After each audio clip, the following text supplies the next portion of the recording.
Well, we are finally getting answers this midday about an explosion last October at a chemical plant in Atchison. At least 100 people were exposed to toxic gas. They were treated. Emergency responders asked residents to stay in their homes. For 6 months now, federal investigators have been looking into what happened and why. About 30 minutes ago, investigators finally released their preliminary findings. And right now, 41 Action News reporter Belinda Post is in Atchison. And Belinda, you were there for that announcement. What did investigators say?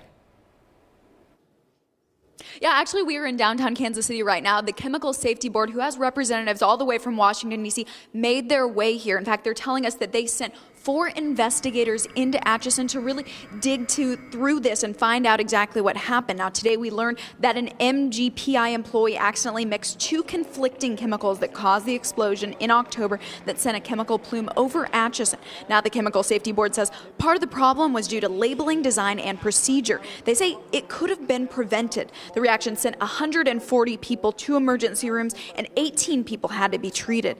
Today, the board gave an explanation saying that the 2 chemicals, sodium hydrochloride and sulfuric acid, got together in the wrong tank, causing the reaction because a delivery driver actually put the sulfuric acid cap into the sodium chloride, which is also bleach, tank.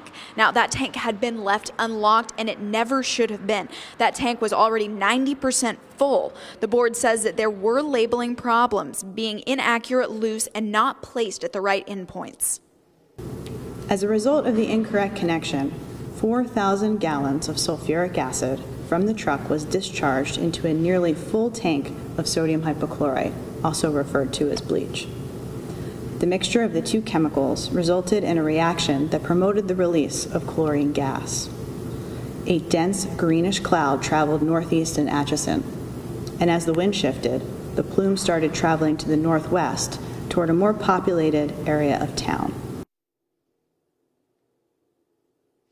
Now, the Safety Board also had about 6 recommendations. One of them was also for the group to really look at, see if they could do a remote access for those valves, meaning if their delivery drivers had to shut it off in a distance that they could. Now, they say MGPI has actually made some of those changes already that have to do with labeling as well as their delivery pattern.